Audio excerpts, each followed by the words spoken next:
Support for your public radio station comes from our members and from the Golisano Foundation, supporting Move to Include programming on WXXI and working with the community to lead change toward the inclusion of people with intellectual and physical disabilities. Share your thoughts at movetoinclude.org. From WXXI News, this is Connections. I'm Julie Philipp, filling in for Evan Dawson. Our connection this hour begins in the classroom. In a few short weeks, summer vacation will end and students will return to school. But school districts around the country are still scrambling to fill vacancies. With a nationwide teacher shortage, that's not always an easy task. Exact numbers are hard to come by, but an analysis by the Learning Policy Institute last year indicated that 1 out of 8 teaching positions was unfilled or filled with teachers not fully certified for their assignments. And nearly all states reported shortages in special education. A report from the U.S. Commission on Civil Rights says the consequences for students who qualify for special education services are, quote, serious and far-reaching. Not getting the targeted support they need now could affect them for the rest of their lives. So what does this situation look like here in the Rochester region? And we're going to talk about that today with my guests. We have a full house this afternoon. We have Kathy Broikou. She's associate professor and chair of the Inclusive Childhood Education and Literacy Programs at St. John Fisher University. Thanks for joining us today.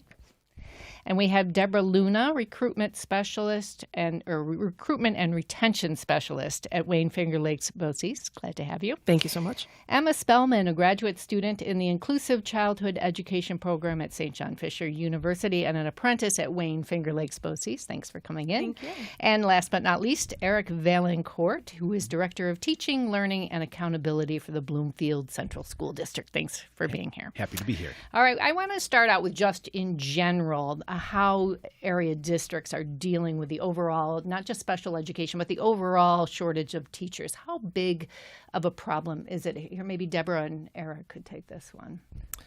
Debra. Yeah. So from my position, from the BOCES standpoint, right, the services that we provide are really in response to what the districts need. And so we do continue to see an increase in the needs, I think, as conversations around special education resources and, some of those, the needs that students have are more common. And so as a result of that, we do see that impact coming in from the requests from our schools to provide those targeted supports. Eric has a unique perspective, too, from his district. Before we get to Eric, though, yeah. you talk about the special education. Is there a wider shortage, too, in all kinds of teaching there positions? There really is. Yeah, I think it's easy to pinpoint special education because of the critical need. I mean, there's a critical need for all teachers, but there really is a broad stroke. You have sort of a twofold thing that's happening. You have not only a large group of teachers that are exiting the workforce for retirement, but then you also have sort of the top of funnel is shrinking a little bit because there's fewer people entering the workforce. So, you're in this sort of unique pivot point where it's both things are happening at the same time, and special education is certainly being impacted by that as well. Mm-hmm. Okay. Yeah. All right. What would you like to add to that, Eric? I would just add that it is more than special education where we're seeing those shortages. There are particular areas, like just this morning, we were interviewing for a Spanish position at the secondary level, and it's hard to get applicants for that. So some of those positions, there aren't the applicants for them. An elementary education position, you generally are going to have applicants. But as you start talking about things like Spanish, special education at the secondary level, psychologists, there are different areas where it is more problematic. And why is special education one of the hardest to fill? I think because oftentimes people are dual certified. So they have multiple pathways that they can go, whether it is they are LED certified, so they could go into teaching, say, first grade, second grade, or they could go into teaching special education primarily. Same at the secondary level. So it's having that choice. So even though they're certified, they're choosing the other area that they're certified in? Sometimes, yeah, depending on maybe where that passion is at that moment. Absolutely. I think, too, and Kathy can speak to this from a higher ed perspective, but previously there was, you sort of chose your certification path. So you could choose a gen ed path or you could choose a special ed path for certification. Now we have higher ed partners who are sort of requiring that to be a dual cert path so that you leave with both. And it not only opens up the choices for those educators entering the workforce, but it also provides a bigger candidate pool for me to recruit from because they already are coming to the table with the certifications. Already. Okay. So you mentioned that fewer people are getting certified to be a teacher, whether it's special ed or general. Are you seeing that at St. John Fisher University, fewer students going into the education program? Yes. According to all higher ed institutions, there are just fewer students going in. There are fewer students in general because of the birth rate dropping, fewer students choosing education, and fewer students even going to college. So our recruitment efforts we have to really focus on recruiting students to teacher education. And I just want to clarify one thing, because Fisher does have programs in childhood and adolescence at the middle school and high school as well, and with an add-on preschool program. Okay, so I'm not going to put you on the spot if you don't have exact numbers, but is it a significant decrease in the number of students getting teachers? Well, there's some data that's a ways back that said 42% of fewer students enrolling. A decline of 42% over, do you know what period? This was about 8 years ago, but I have to tell you it has not gotten better. Okay, so it's pretty significant, it is the number of significant, people that are seeking. Yeah, this is not just at Fisher, though. It's everywhere. Everywhere, right. So before we even get into, why kids should have special education, legally schools have to provide these services to them. Is that correct? That is correct. Absolutely. If students qualify, then we are under that legal obligation to make sure the services that are decided upon for their individual education plan are met. Mm-hmm. And what happens if you just don't have the people to do it? You have to get really creative, and sometimes that involves reaching out to retirees or agencies to find different ways to fill those positions. Then, if still going through those different avenues, you end up not being able to provide those services, then as districts, we would have to make sure that we are offering compensatory services once we are able to fill that position. What do you mean by that? So by that is, let's say they miss speech services, for example, because you don't have a speech language pathologist, then you would have to make sure that you make up that time that student should have received once you do have an SLP available. But this could be the following year. This could be, there's no guarantee that you're going to have that service available during the year. So this child could be set back a year? It depends. And also, I just want to add, that's where working with our partners in like Wayne-Finger Lakes BOCES is a huge piece too, and reaching out across the region to try to fill those possibilities to make sure that students aren't going that long without receiving the services that they are entitled to. Okay. Yeah. I was just going to say that's sort of exactly where BOCES came into play when it was founded. It is to provide scalable resources to districts that might not be able to bring in a speech language pathologist for one student, or a special education teacher for 3 students, or an occupational therapist for a smaller group, within that particular district. It's a shared resource that all of the component districts in our area can benefit from under the umbrella of our services, and then also receive aid as a result of that to support their budgets. So you might have a teacher that works in multiple schools and goes around. So with specific to the BOCES model, we have special education sites or exceptional learner sites throughout our region, and they are positioned for different learner styles, different IEPs, as Eric was mentioning. So depending on what the student's needs are, they are placed at one of our sites based on their age, what special resources they might need. Is it a learning delay? Is it a medical delay that is causing some support to be needed? So because of those resources, we're able to bus those students to our sites and then provide them at scale. Okay, so you're not going to individual, like, honey, I want day Bloomfield one day. Yes, and. So yes, and. We do have push-in services for students as needed, occupational therapists, speech therapists, physical therapists. Those do push-in services. And then we also have those that support staff at our sites as well for the students that attend those sites. Okay. Nope, that was just going to add that. You got it. Absolutely. Took the words out of your mouth, Eric. Sorry about that. No, that's okay. Go ahead. I just wanted to add to that. That is really the importance for that dual certification, that our students are being certified. We call it inclusive education, so that they're certified not only in the gen ed area, 1 through 6 or 7 through 12, but also in special ed. And right now, the state changed the special education certification to pre-K-12. So all of our students graduating will have that additional cert. And sometimes, and I think you could help us with this too, that when we prepare our students to go out into the field to interview, we tell them sometimes, you don't know, there could be multiple openings in the school, so be prepared to take either a special ed job or a gen ed job because you just don't know what they're going to offer you.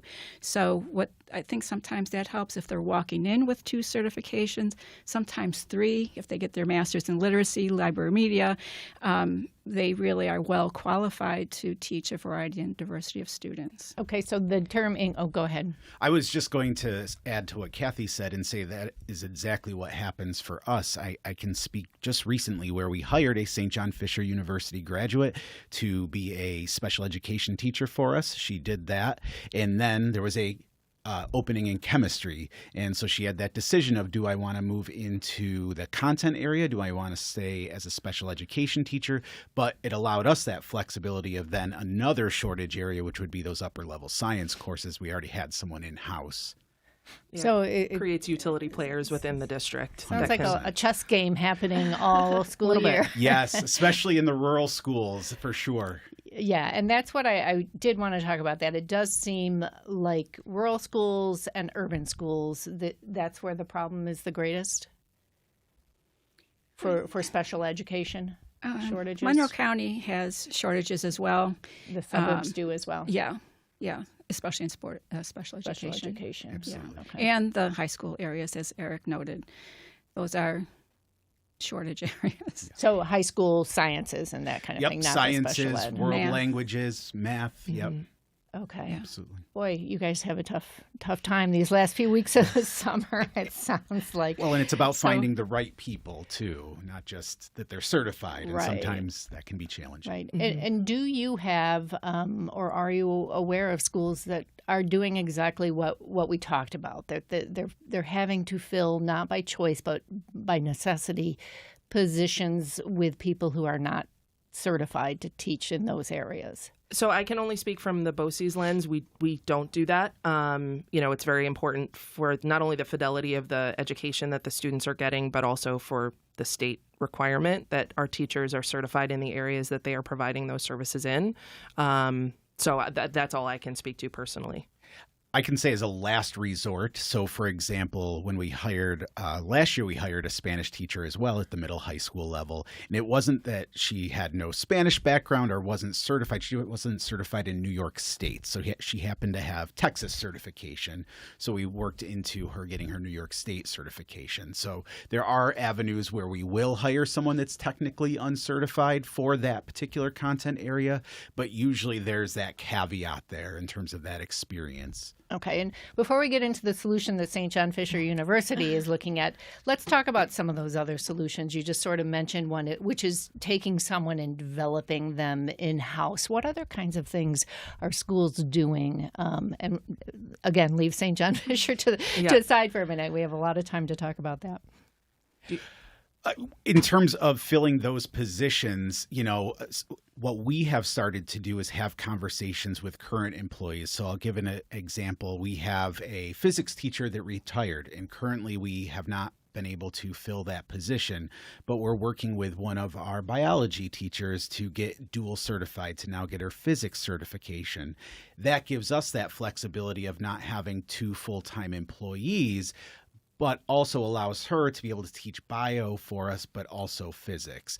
Doing a similar thing with one of our math teachers in business. So really just trying to create, and I think Debra referenced it as utility players earlier, just trying to get as creative as we can. And then I think the even more difficult is once you get the people on board is making sure that you're retaining them and making sure that you have those systems set up, those mentoring programs, coaching possibilities for people to grow and to thrive and to find, as Kathy would love to talk about, I'm sure, that joy in teaching. Yeah, I would echo a lot of what Eric just said. So certainly the professional development side, we have a really robust professional development team at BOCES that not only provides those services those resources to our internal employees, but also as a resource to the districts that we serve. So that's an area that's personally a passion of mine. So you mentioned in the intro, recruitment and retention. So we get them in, but we got to keep them here. So those are the ways that we do that. The professional development, career pathing. So we have a career pathway for teacher aides. So teacher aides can come in with no certification in New York State, sort of minimum requirements for that particular role. Those are one-on-one aides that are supporting students in the classroom. But we provide them with pathways to get teaching assistant certification, which not only comes with some additional benefits, additional pay and things like that, but also additional responsibilities in the classroom that can take some of the burden off of the classroom teacher and provide a little bit more support to the classroom. So it serves both sides, right? The teacher feels like, oh, I've got this life preserver, the teaching assistant that can take over a classroom or can run a program or build some curriculum. But I also, am doing the same thing for the teaching assistant that's moved up in the organization. So finding those pathways, finding the opportunities to give current employees resources to become dual certified or stretch their experience, bringing on interns, giving them mentor opportunities, not only to kind of reach back and pull someone up, but also to feel like they are being supported in what they need as well. So yeah, I echo what Eric says in that.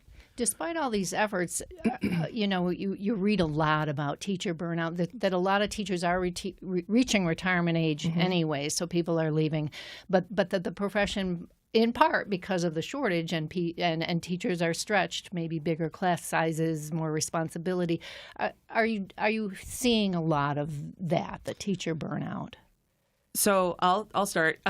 So our classrooms, the exceptional learner classrooms, and we have both the special ed sites and then we also have our CTE sites that are offering, classes to high school juniors and seniors. But I'll keep the conversation specific to the special ed. Those are held to ratios. So 6-1-1 classrooms, 6 students to 1 teacher and 1 aide or 1 support staff.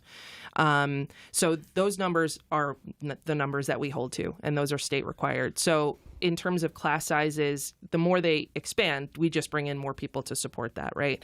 The other side of the coin with regard to burnout, I mean, yes, right? The simple answer is yes. It's a difficult job, specifically in sites where you're dealing with students that have differing learning needs and different behavioral needs.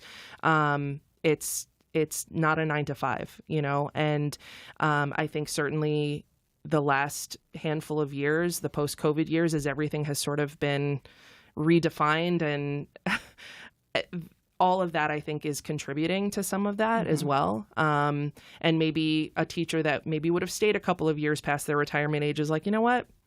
Enough. I'm good.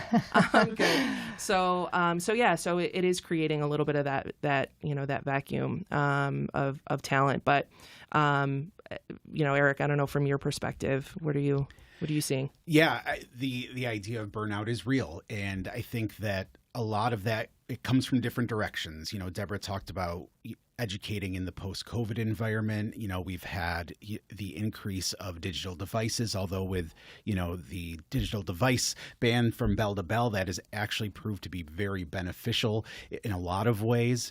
But part of it, too, is the public discourse about education in schools that can make it challenging to recruit people to come into the field, to get people to talk positively to people about education, because there are so many great things. There is no other profession that you're going to be a part of those milestone moments in people's lives where every day is truly an opportunity to make a core memory for another person. So it's continuing to speak life into why it's such an important profession, and for us as administrators to support our people to make sure they're not getting burnout, to anticipate those things that could cause burnout, creating those systems and those structures. I know for us, our New to Bloomfield mentoring program goes beyond that 1-year requirement for the State Department has, and we will mentor all the way through 4 years until the teacher receives tenure. But that support just doesn't end then. I think it's important that we are keeping an eye on our people and being responsive to their needs.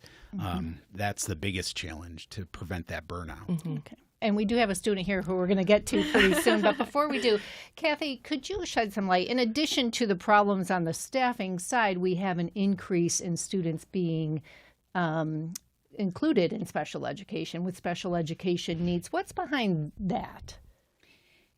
Well, I think COVID is a little bit a part of that, but that's going to end at some point, that those students who were in online teaching in classroom environments, I think that was a bit problematic. Set them back in a developmental way. Yes. Okay. But we also know more about students and learning and development and about why someone may not be learning in a typical fashion. And so that also could contribute to the number of students who we are seeing now being identified schools. We have so much more, a better handle on the whole special ed process with identifying students, making sure that they, before they get referred to special education, there's a lot of things in place where the classroom teacher gets support from others to say, have you tried this strategy? Have you done this? And they get that support to try to maintain that student's success in that gen ed classroom before they go through the special ed process. So we're just better at accepting, diagnosing, detecting disabilities before they become a bigger problem. Hitting them earlier and doing that. Okay. All right, we're going to take a short break, and when we get back, we will continue our conversation about special education and shortages. We have Kathy Broikou from the Inclusive Childhood Education and Literacy Programs at St. John Fisher University, Debra Luna from the Wayne-Finger Lakes BOCES, Emma Spelman, a graduate student in the Inclusive Childhood Education Program at St. John Fisher, and Eric Valancourt, Bloomfield Central School District. That's quite a mouthful here. If you'd like to join us and have any questions or comments, you can call us. We're at 263-9994, or toll free if you're out of the area. It's 844-295-TALK, 844-295-8255. Our email is connections@wxxi.org, and you can leave comments on the WXXI News YouTube live stream. We will be back in just a minute. Support for your public radio station comes from our members and from Bob Johnson Auto Group, believing an informed public makes for a stronger community. Proud supporter of Connections with Evan Dawson, focused on the news, issues, and trends that shape the lives of listeners in the Rochester and Finger Lakes regions. BobJohnsonAutoGroup.com. And welcome back to Connections. I'm Julie Philipp, filling in for Evan Dawson today. And I just want to make a quick correction to a title for Kathy Broikou. She is Inclusive Childhood and Adolescence Education and Literacy Programs at St. John Fisher University. I'm sorry about that. All right, so let's talk about that. You have first. You've had a program called, and this is not the new residency program. You have had a program called Inclusive Childhood and Adolescence. Yes. Whatever. You tell me what it's called to make sure I get it right. Yes, it's a lot of words. We have had for quite a while programs in inclusive childhood and inclusive adolescence. And what that means is we're preparing teachers for elementary, middle school, and high school. And then we have an option to add the early childhood, birth through 2 as well. The inclusive part of it means that they, as we mentioned earlier, that they're not only eligible for certification in the gen ed classroom, but also special education pre-K to 12. Okay. Are there any teachers being solely certified in special education at St. John Fisher, or is it now part of inclusive? It's got a new name. Yes, it's part of inclusive, and that's right now through the state. You cannot only have special ed; it has to be attached to another certificate. Okay. So we had separate departments at one point, but a long time ago, the faculty got together, and we really felt that the best teacher can teach all diversity of groups of students. So so the departments were combined, and it's called inclusive. Okay. Right now. And there is research showing that when a student teaches in an area, they are more likely to stay and teach in the area than to go out of the area. Is that what you see with your graduates? Well, oftentimes they get offered a job once they're in that classroom and the administrator and the other teachers see how that person does. And so, yes, I think that's true. And in our traditional programs, they have field experiences also that introduce them to different districts, and then they do their student teaching in one classroom. But with the apprenticeship program, it's... Okay, so this is the new program. Yeah. So and that's starting this fall? Last year. It started last year. Yeah. Okay, tell us about that.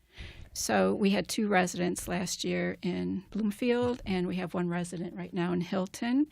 And it's really thinking about how we can prepare teachers a little bit differently. So instead of having your coursework up front-loaded, and doing a lot of learning, a little practicing when you go out to the field, maybe 1 or 2 hours during the week, the apprenticeship model puts that resident, that teacher candidate, in that classroom. Throws you right in. Right in. Just like... I see big eyes.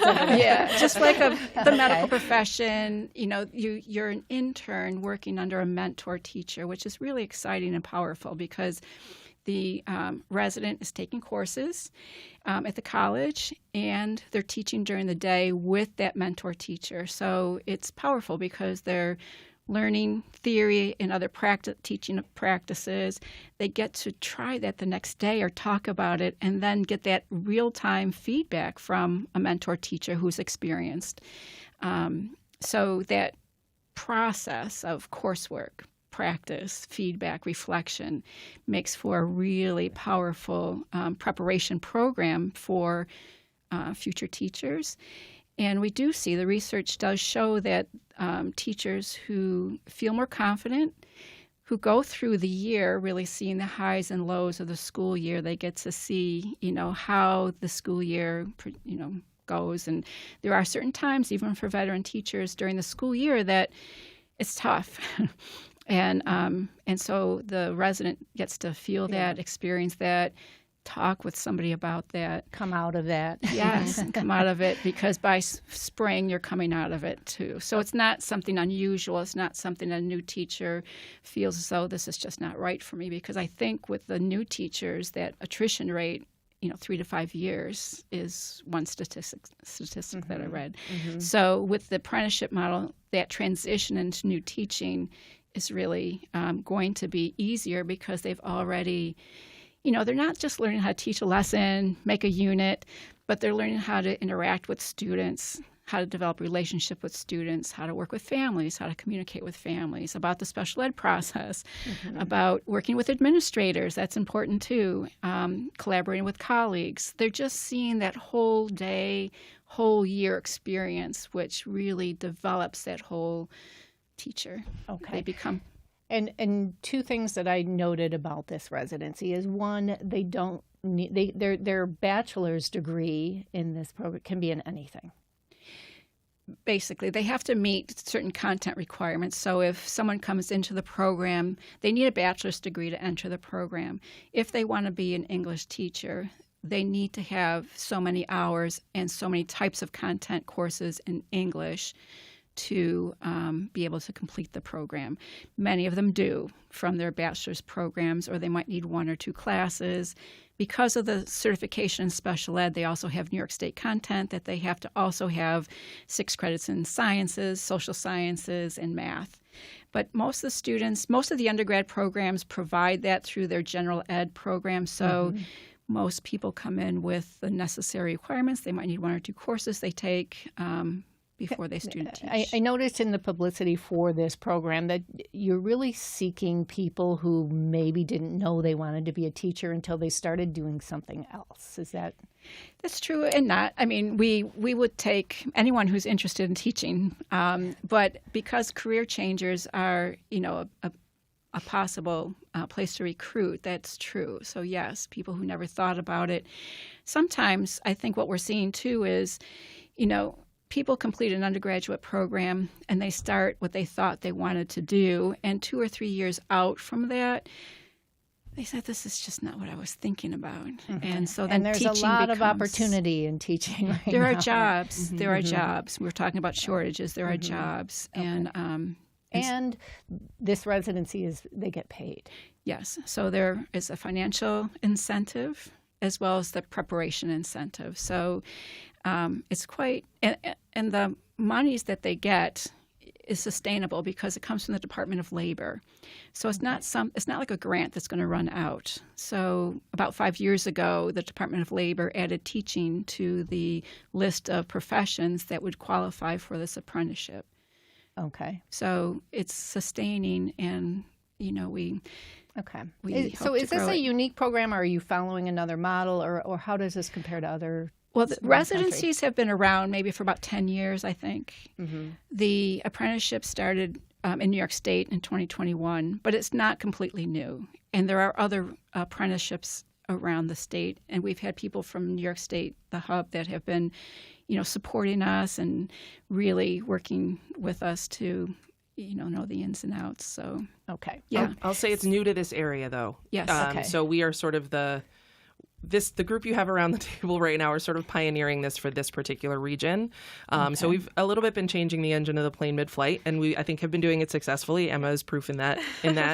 But yeah, in terms of incorporating that program into our region, it's been relatively new. That sounds exciting. Yeah, Okay. very exciting. Well, we have Emma, and I want to go to Emma. She's over there in the corner. Give us a little background of what your undergraduate degree is and what got you into this inclusive program. Yeah, of course. So I actually started at Fisher for my undergrad. I originally out of high school, I was like, I want to do pharmacy. That was my I'm going to do it. Fisher has a great pharmacy program. And I also wanted to play soccer, so it kind of all just fell right there. And it was 30 minutes away from home. It was perfect. So I went into that, played soccer. I did my undergrad in Fisher. It was like a 2+4 program. So it was 2 years of undergrad, 4 years of grad. I got into it. I was like, okay, it's a little challenging, but it's okay. I can do hard things. But then I ended soccer my senior year, and I just was not loving it anymore. I could not find the heart in me anymore to study, to even enjoy what I was doing. And I was like, I don't want to finish this program just to say I finished it, I did it, I pushed through it. I wanted to actually love what I was doing. And I had friends and we would study together and everything, and they were so into it. And I was like, I don't feel that. So through conversations with my family, with myself, I was like, I am going to step away. It's super hard at your senior year. You're like, oh my gosh, 4 years in, and everything just kind of stopped for me. And soccer ended forever, and I've been playing forever. So I feel like my whole life just completely flipped. So then I ended up dropping the program in December of 2024. And I was like, oh gosh, what do I do now? So I ended up taking the spring semester off and kind of moved back home. Had lots of conversations with my family, and I just needed to find my passion and where my heart truly was. And I kept going back to teaching. Even before, in high school, I loved going to school. I've always loved going to school, and it was just always my happy place. I always created great relationships with my teachers. I still talk to my first and second grade teacher. I still talk to her to this day. I have created such good relationships, and I realized I want to be a teacher that I had in my past. I want to be that for a student and a child coming up through the education program. So I actually ended up reaching out to the education department at Fisher again, because I love Fisher. It's been great. And so I was like, I just want to reach out. How do I finished my bachelor's in pharmaceutical studies. How do I become a teacher from that? Reached out to them. They were like, we have this program, inclusive childhood or adolescent program. Reach out. They were like, we can get you all set up and start you into the program in the fall. And I was like, perfect. Sounds great. So then I jumped right into that, and here we are. And all these opportunities have kind of aligned, and all the stars have truly aligned with this. And I definitely feel like this is where I'm meant to be. Okay. So you've done it for a year. Yes. Yes. What has the experience been like? So I actually started the apprentice program in January. So I'm doing the January, and then I'll be back with the same mentor teachers this fall. But being in this program in general, just the inclusive childhood education program at Fisher, has been amazing. I mean, the professors that I've been with, my cohort, we are so close. And people in my cohort are ages ranging from my age to moms and dads that are just coming back because they want to become a teacher, and that's where their heart lies. And it's like so cool to see that people are still, they're coming back to teaching. Like there's still people that are coming back to this, and it's been really, really cool to see. Now, when she was talking about the experience of being thrown into a classroom full time, seeing the highs and lows. Yes. And, what are some of the moments that stand out the most for you, both high and low? Yeah, for sure. I mean, definitely coming from having my bachelor's in something that's not education whatsoever. I've truly never been in a classroom besides being a student, so I've never really been on the other side of it. So joining this residency program, I was like, yes, like I want to do that. I want to be in the classroom as much as possible, getting as much experience as I can. So being in it has truly been amazing. My mentor teachers are fantastic. I could have not asked for better mentor teachers, but honestly, like the students make it. I mean, we were talking earlier, and you could be having the worst day ever, and it's just like one thing after the next, and you're just so tired at the end of the day. But a student comes up to you and gives you a hug, or just says thank you for doing this, or even just smiling at you and like, see you tomorrow. Like all the things that the students do, it truly makes you want to come back the next day, no matter how hard of a day it may have been. And I mean, I feel like you hear teachers say that all the time, like, oh, the students, like, truly, but when you're in it, like, truly the students are the reason that you come back the next day. And the support from your coworkers, your colleagues, like the team that I'm in, they meet every week and they just sit and talk, and it's just such a supportive environment. I mean, teachers get it. Like, you're going to have rough days, but you have the support of other teachers that are going through the same thing. And again, the students and the relationships that you build are just ones that you always remember. Do you get any concern, particularly from other teachers, that this is great, it's going to help fill a void in special education, but are they fully qualified if they haven't gone through the intense education process that we're used to? So there is that expectation that they're not. That's almost the entry fee, is that you're bringing in someone who is moldable and is eager to learn and is fresh in their career. So I think it also, for the teachers that we have partnered with, the mentor teachers that we have working with our apprentices right now, they are passionate about creating this new class of educators.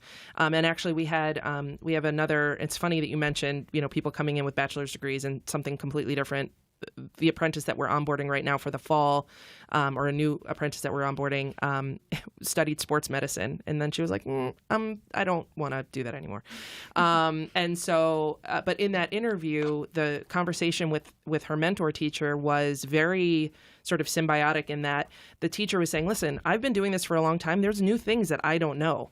And so you're coming from the classroom with these new techniques or new thought processes or activities to do or things like that. You're going to provide some infusion of sort of novelty to what I'm doing too. So there is a bit of a give and take in that. And I was just going to say, that's where we have learned throughout the last year the importance of that matching process. And that's where this collaboration with the university, with BOCES, and with the districts, and with the students, and with the teacher is so important, is so that expectations are clear, right? So it is a known that the person coming in does not have a background in teaching, but what a journey they're going to be able to go on, and having that reciprocal relationship of both being able to learn along the way. Mm-hmm. And this is shifting gears just a little bit, but we do have a comment from a listener, that email from Kristen. Can your guest speak to the fact that many special education students are mostly in general ed classrooms? How are gen ed teachers being prepared to understand and meet the needs of special education students? Now, it sounds like some of these residencies can help with that, but how is that happening? Do you want me to answer that? Sure. Because whether they're in the residency program or the traditional program, they're all being prepared to teach. So if they're a St. John Fisher gen ed teacher, they gen ed and special education. So they really are one of the best teachers to put, someone who has dual certified. Fisher, I don't want to just say, others, but people who have that double certification and triple, there are ways to get a third certification, are the best people to have in that classroom because they are going to be able to teach students who are in the range of, But if you've already got a gen ed teacher who does not have the dual certification but has kids in her class that have not yet found a spot, what happens? That's where the importance of continuing that professional learning as a school system is important, to make sure that you are responding to what those students need. And then when you look at that, is the teacher equipped with that? And if not, how do you support them in getting equipped with that? And we're very, very intentional about the classrooms where we have students that have disabilities, where they're placed, right? We want it to be in the right place with the right teacher who can meet those needs. And as with anything, there's always that learning process that we go through in terms of helping our teachers meet the needs of the students in front of them, whether or not they are a student that's classified with a disability or not. It's that continued learning, that lifelong learner that we really celebrate and continue to make sure that we are doing as organizations for our people. Okay. And so, Emma, you've been through a year. You have a few months left in this program. I graduated in December. You did. Oh, in this coming December, you graduate. So you've done your residency for the past year in BOCES? I started the residency in January. So I went January to June. So you have another. And then I'll be back in the classroom September to December. Okay. And what's your plan after that? I don't know yet. There's graduating in December has pros and cons. Pros, there's always subbing positions. There's always, maternity leave. People have There is a high things. Demand for subs and fill-ins. Right, exactly. Also shortage. Right. So being available for that is always awesome. And then it does give me an opportunity to kind of look and see the options that are around and what openings are available. And then come hiring time and then be ready for potentially my own classroom in next fall. And do you plan to stay locally? I plan to. I don't really know if that's a forever thing, but for now. For now. And so and not based on location, but what's your dream job? My dream job would definitely be in probably a 3rd or 4th grade classroom.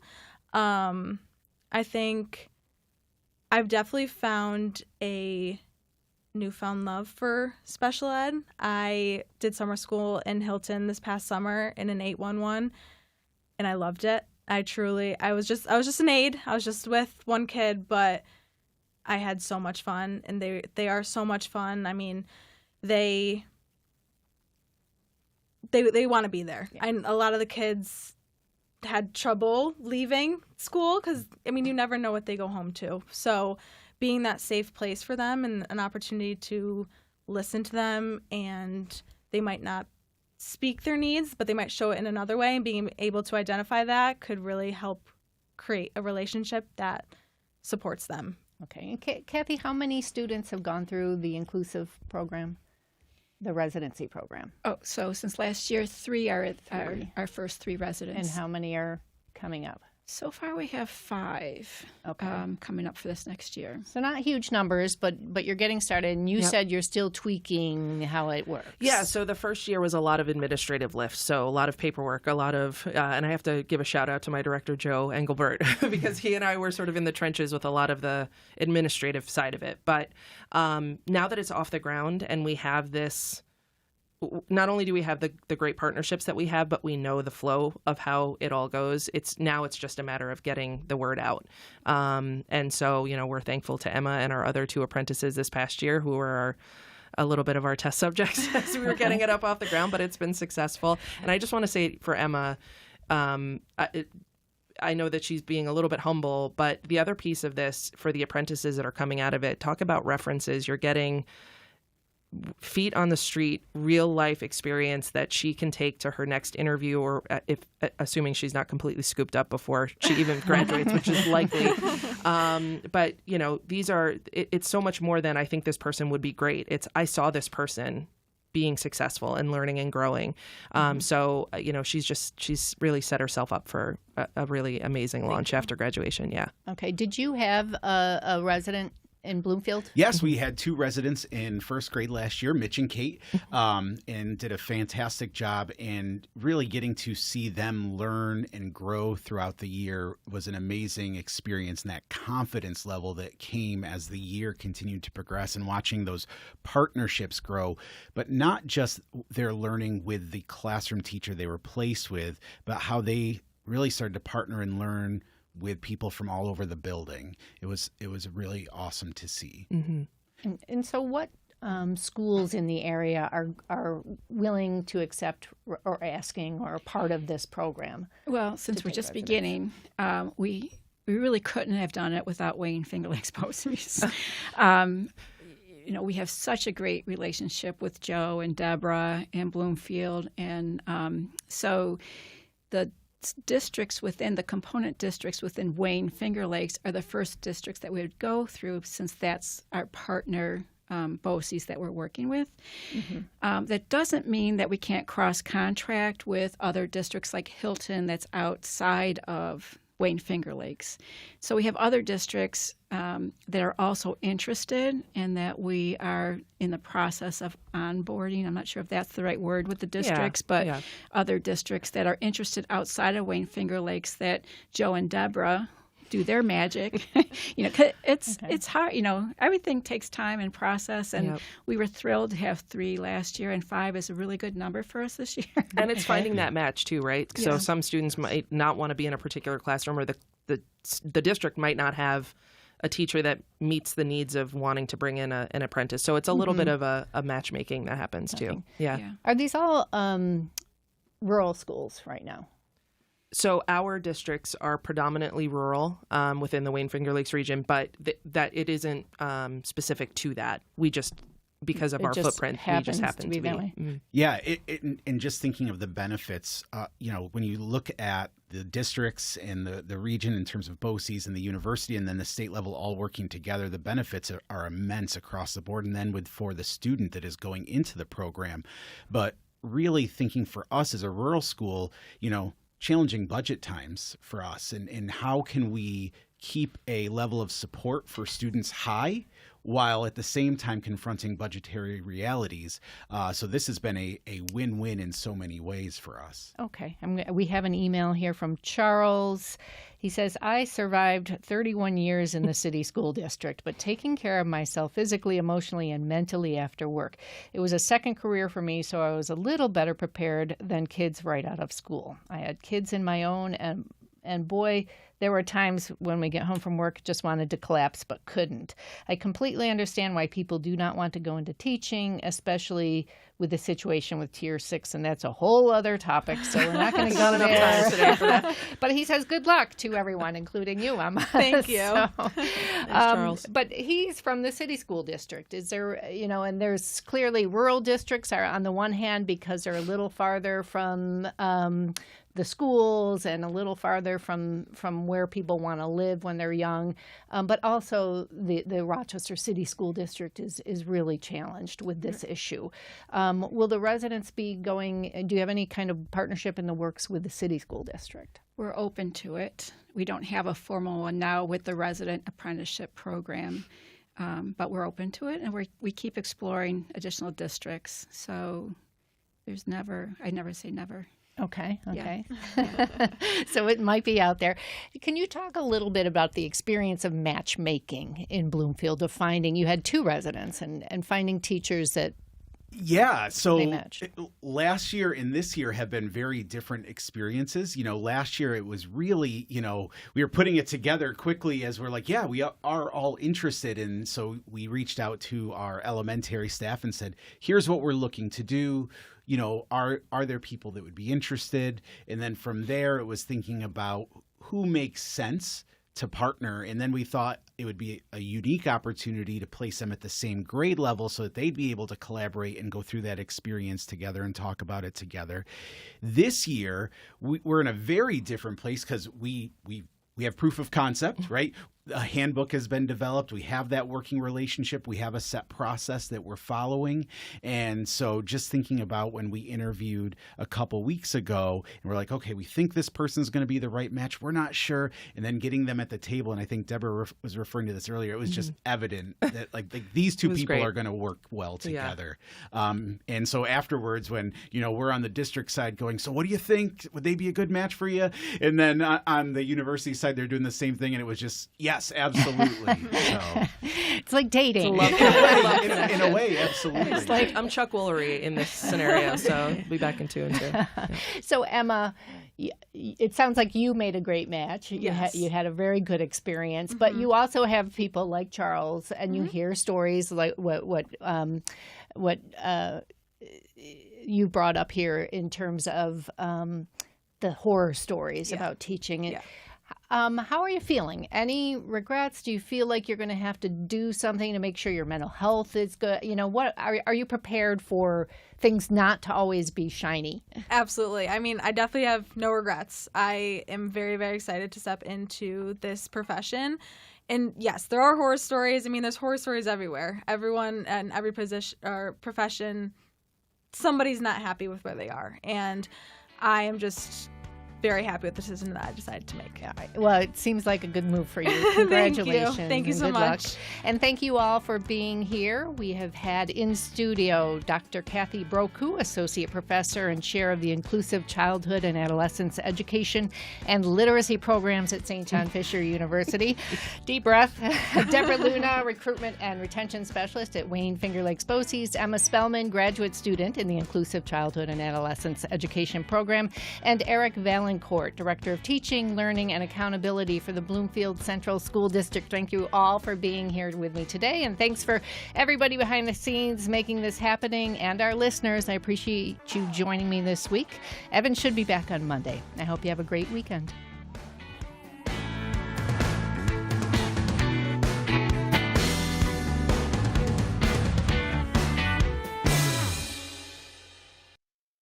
This program is a production of WXXI Public Radio. The views expressed do not necessarily represent those of this station, its staff, management, or underwriters. The broadcast is meant for the private use of our audience. Any rebroadcast or use in another medium without expressed written consent of WXXI is strictly prohibited. Connections with Evan Dawson is available as a podcast. Just click on the Connections link at WXXInews.org.